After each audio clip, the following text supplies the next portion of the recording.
అందరికీ శుభోదయం. మార్చి 2026లో జరిగిన అసెంబ్లీ సమావేశాల్లో సాక్షాత్తు మన ఆర్థిక మంత్రి శ్రీ పయ్యావుల కేశవ్ గారు, మన దేవాదాయ శాఖ మంత్రివర్యులు శ్రీ ఆనం రామనారాయణ రెడ్డి గారిని మా బంగారు రామన్న అని కొనియాడడం జరిగింది. మరి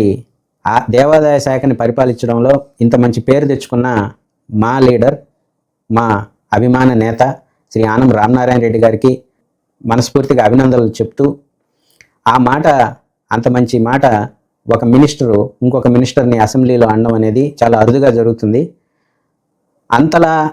ఆర్థిక మంత్రిని ప్రభావితం చేసిన మన ఆనం రామనారాయణ రెడ్డి గారి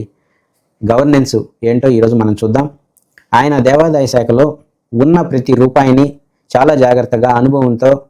వేస్ట్ చేయకుండా ఉన్న రూపాయిలోనే మంచి మంచి స్కీములు, ధూపదీప నైవేద్యం స్కీము కావచ్చు, జీతబత్యాలు కావచ్చు పురోహితులకు, పూజారులకు, అట్లాగే 5 లక్షల స్కీమ్ తోటి గుళ్ళు బాగు చేయడం కావచ్చు, శ్రీవాణి ట్రస్ట్ కింద 10 లక్షలు, 20 లక్షలు, మరి ఇలాంటివి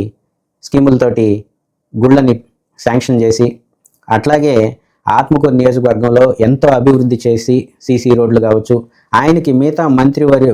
మంత్రులతో ఉన్న రిలేషన్షిప్ వల్ల, మంచి ఫ్రెండ్షిప్ వల్ల డిప్యూటీ సీఎం పవన్ కళ్యాణ్ గారు అయితేనేమి, లేదా మిగతా మంత్రులు అయితేనేమి, మిగతా నియోజకవర్గ మంత్రులు నారాయణ గారు, ఇట్లాగే నెల్లూరులో కోటమిరెడ్డి శ్రీధర్ రెడ్డి గారు, వీళ్ళందరి నియోజకవర్గాల్లో దేవాదాయ శాఖ తరపు నుంచి ఆయన వారికి హెల్ప్ చేయడం, సపోర్ట్ చేయడం, ఏదన్నా గుళ్ళు శాంక్షన్ చేసి, అలాగే వారి శాఖల నుంచి ఆత్మకూరు నియోజకవర్గంకి ఏమన్నా చేయించుకోవాలంటే వారితో ఆ పనులు చేయించుకుంటూ, డెవలప్మెంట్ చేసుకుంటూ, అంటే ఆర్థికంగా స్టేట్ నష్టాల్లో ఉన్నప్పుడు ఆర్థిక మంత్రులను ఇబ్బంది పెట్టకుండా ఆయనకి ఉన్న దేవాదాయ శాఖలో ఉన్న ఫండ్స్ని ఎఫెక్టివ్గా, అంటే చాలా జాగ్రత్తగా ఉపయోగించుకుంటూ, మిగతా నియోజకవర్గాల్లో మంచి పనులు చేస్తూ, అక్కడున్న మంత్రులతో, ఎమ్మెల్యేల చేత ఆత్మకూరికి మంచి పనులు చేయిస్తూ చాలా అనుభవంతో బ్రహ్మాండంగా ముందుకు పోతున్నారనేసి అంత మంచి మాట మా బంగారు రామన్న, బంగారు పరిపాలన చేస్తున్న మా మంత్రివర్యులు శ్రీ ఆనం రామనారాయణ రెడ్డి గారికి మరొకసారి ధన్యవాదాలు మరియు